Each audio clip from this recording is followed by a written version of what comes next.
नमस्कार साथियों, आपके अपने YouTube channel school solution bye Subhash में आपका स्वागत है।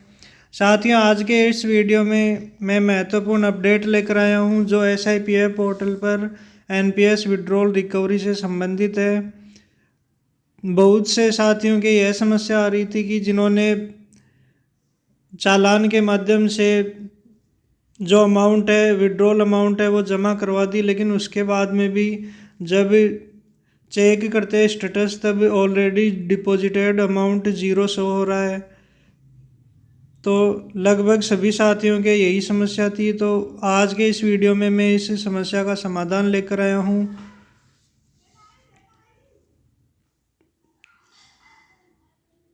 समस्या का जो समाधान है उसकी प्रोसेस को हम लाइव देखने वाले हैं। इसके लिए वीडियो को बिना स्किप किए अंत तक, लास्ट तक देखना है। तो सबसे पहले SSO पोर्टल पर जाकर वहाँ पर लॉगिन हो लेना है। लॉगिन होने के बाद में जैसे ही इस प्रकार का इंटरफेस दिखाई देगा, इस प्रकार का इंटरफेस दिखाई दे रहा है आपको। यहाँ SIPF की जो न्यू ऐप है, न्यू टैब है, इस पर क्लिक करना है।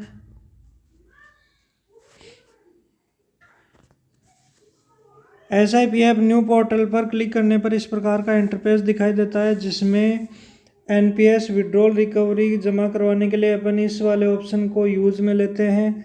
किस प्रकार से NPS विड्रॉल की रिकवरी को जमा किया जाता है उसके लिए मेरा पहले से वीडियो बनाया हुआ है जो आपको इस वीडियो के डिस्क्रिप्शन में मिल जाएगा, जहां से आप वीडियो की जमा करवाने की प्रोसेस को देख सकते हैं।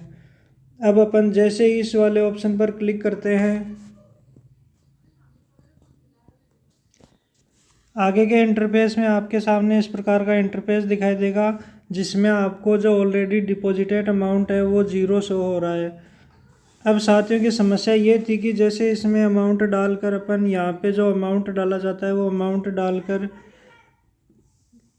पेमेंट कर देते हैं, उसके बाद में जब अपन चेक करते हैं तब भी यहाँ पर ऑलरेडी डिपॉजिटेड अमाउंट ज़ीरो आ रहा है, जबकि हमने पैसा जमा भी करवा दिया है।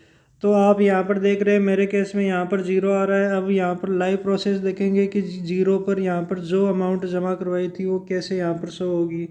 जैसे मेरे केस में मैंने अभी 1000 रुपये जमा करवाए हैं, तो यहाँ पर फ़िलहाल तो ज़ीरो आ रहा है, लेकिन यहाँ पर 1000 करने के लिए क्या करते हैं उसकी प्रोसेस को देखेंगे।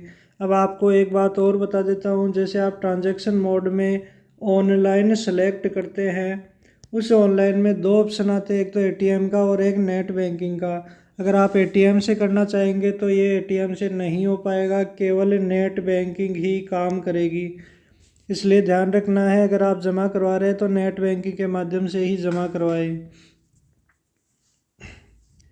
अब जैसे मैंने 1000 रुपये जमा करवा दिए, अब सबसे पहले तो अपन GPF 2004 को चेक करते हैं कि क्या उसमें भी जमा हुआ है या नहीं।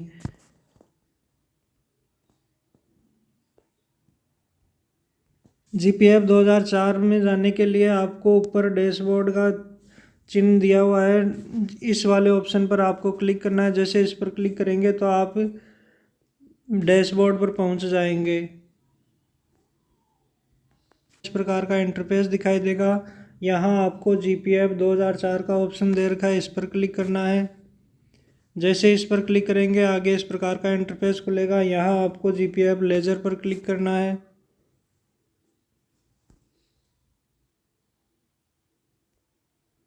जैसे GPF लेजर पर क्लिक करते हैं तो यहाँ आप देख रहे हैं कि क्लोजिंग बैलेंस में यहाँ मेरे केस में आ रहा है, यहाँ पे 10,851.91 रुपीज़। तो यहाँ पर नोट कर लेना है कि मेरे केस में इतने रुपए आ रहे हैं फ़िलहाल 10,851 रुपये। और जब इस पर इसकी डिटेल चेक करते हैं, यहाँ जो आपको ईयर दे रखी है 2022-23, इस पर जैसे ही क्लिक करेंगे तो पूरी डिटेल आपके सामने शो हो जाएगी, कितने पैसे आपके अकाउंट GPF के लिए जमा हुए हैं या नहीं हुए हैं। तो यहाँ पर आप देख रहे हैं कि जो विड्रॉल रीपेमेंट है उस वाले कॉलम में कुछ भी शो नहीं हो रहा है, इसको नोट कर लेना है। अब किस प्रकार से अपडेट करना है उसकी प्रोसेस को देखते हैं। ऑप्शन दिखाई देगा गो बैक का, तो गो बैक वाले बटन पर क्लिक कर देना है। या फिर ऊपर की साइड में जो डैशबोर्ड का बटन दे रखा है इस पर क्लिक कर देना है। जैसे डैशबोर्ड के बटन पर क्लिक करेंगे आपके सामने इस प्रकार का इंटरफेस खुलेगा। अब आपको यहाँ बता देता हूँ कि जैसे मेरे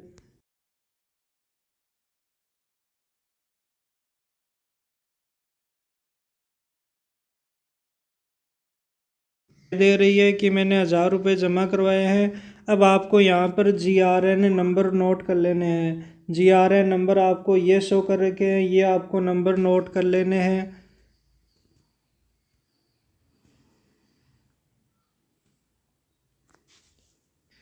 जो अभी अपन SSO पोर्टल की न्यू SIPF पोर्टल के डैशबोर्ड पर आए थे उसमें आपको इस प्रकार का इंटरफेस दिखाई दे रहा है, जिसमें आपको एक ऑप्शन दिखाई देगा अपडेट GRN। इस अपडेट GRN के बटन पर क्लिक करना है।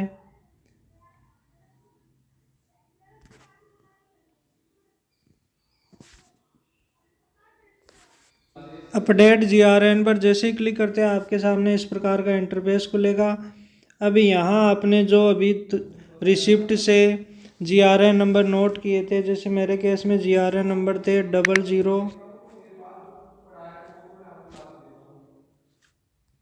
GRN नंबर एंटर करने के बाद में अमाउंट एंटर करनी है, जितनी अमाउंट आपने जमा करवाई है। जैसे मैंने 1000 रुपये जमा करवाए हैं तो 1000 रुपये एंटर कर देना है। फिर सर्च का जो बटन दे रखा है इस बटन पर आपको क्लिक करना है।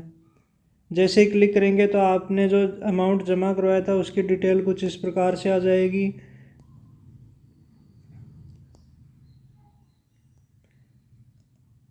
और यहाँ आपके जो स्टेटस दिखाई दे रहा है, जो स्टेटस है वो एस है, एस का मतलब सक्सेसफुल है। अब आगे अपडेट GRN बिल नंबर पर क्लिक करना है। जैसे इस पर क्लिक करेंगे तो आपके सामने इस प्रकार का मैसेज आ जाएगा, request has been proceed successfully. इस पर ओके पर क्लिक कर देना है। यहाँ से आपका जो GRN है वो अपडेट हो चुका है। अब आपको ऊपर डैशबोर्ड का ऑप्शन दे रखा है, इस पर क्लिक करना है। जैसे इस पर क्लिक करेंगे आप डैशबोर्ड पर पहुँच जाएंगे। अब फिर से आपको जो रिकवरी का ऑप्शन था डैशबोर्ड पर NPS विड्रॉल रिकवरी, इस NPS विड्रॉल रिकवरी इस वाले ऑप्शन पर फिर से आपको क्लिक करना है। जैसे ही क्लिक करेंगे अब आप देख रहे हैं यहाँ ऊपर की साइड में जब मेरे जीरो आ रहा था, यहाँ पर जो अमाउंट है जो जीरो आ रहा था वो अब 1000 रुपये अपडेट हो चुका है। तो इस प्रकार से आप अपडेट कर सकते हैं। अब अपन देखते हैं कि क्या GPF 2004 में भी यह अमाउंट अपडेट हो चुका है या नहीं। तो इसके लिए फिर से डैशबोर्ड पर जाना है।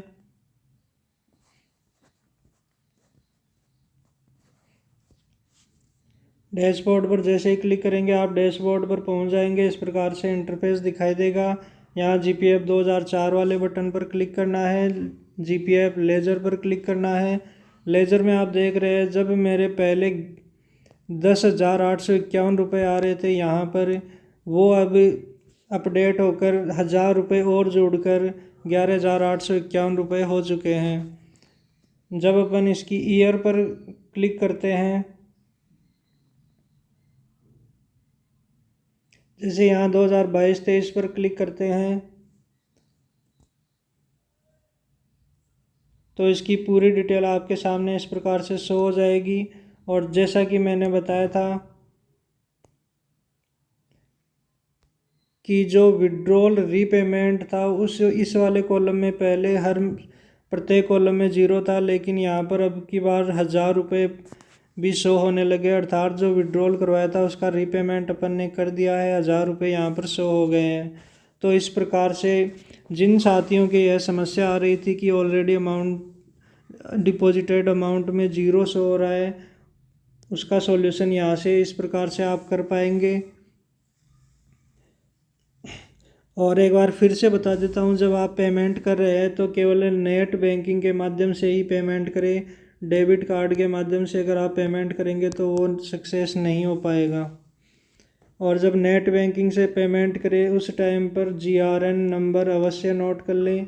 हो सकता है आपसे गलती से जो आपकी रिसिप्ट है वो डाउनलोड नहीं हो पाए तो जब पेमेंट करे तो GRN नंबर अवश्य नोट कर ले।